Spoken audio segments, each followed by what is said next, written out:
Well before Star Trek hit TV, Starfleet took flight with a little-known comic. When most fans think of Star Trek, they envision the iconic bridge of the USS Enterprise, the stoic yet charming Captain Kirk, and Spock's ever-logical eyebrow raise. They imagine a universe that debuted in 1966 on NBC and quickly captured the imaginations of millions.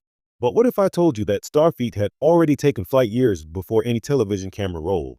Not on screen, but on paper. Long before William Shatner donned the gold shirt or Leonard Nimoy perfected his Vulcan salute, Star Trek existed in the world of comics, a little-known, almost forgotten medium that helped lay the groundwork for one of sci-fi's greatest cultural phenomena. The story begins in the early 1960s, when science fiction was still largely relegated to pulp magazines and comic strips. The visionary mind behind Star Trek, Gene Roddenberry, was developing a universe that blended space adventure with moral philosophy, exploring what humanity could become in a future where exploration and understanding were paramount.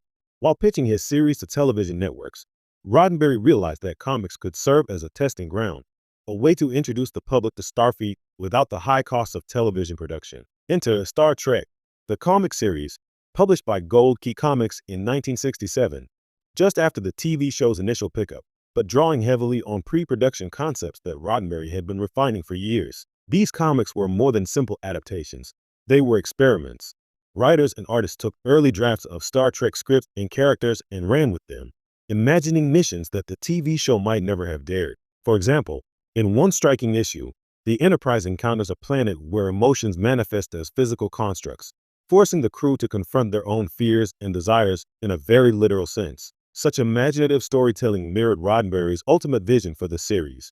That sci-fi could tackle ethical dilemmas and social issues under the guise of adventure. What makes these comics fascinating is how they preserved ideas that were later altered, or even abandoned, on television. Characters like Mr. Spock and Captain Kirk appeared, but their personalities were sometimes exaggerated or twisted, showing how fluid the Star Trek universe was in its infancy. Even the designs of the ship and uniforms often differed, giving the Enterprise a slightly more fantastical, comic book quality. It's a reminder that Star Trek, as iconic as it became, was not born fully formed.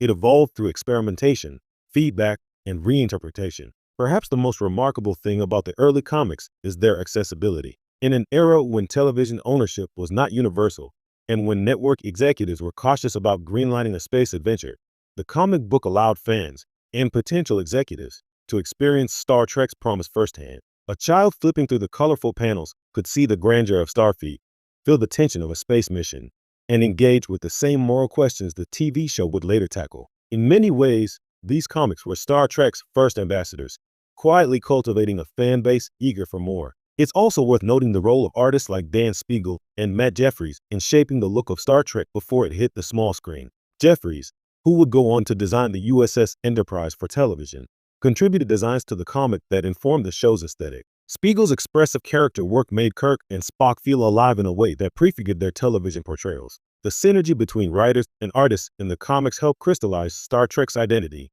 giving it visual and narrative coherence that made the later TV production smoother and more impactful. Yet, despite its importance, this early chapter of Star Trek history has largely been forgotten. The comics themselves are collector's items now, dusty relics that rarely appear outside specialty shops or online auctions.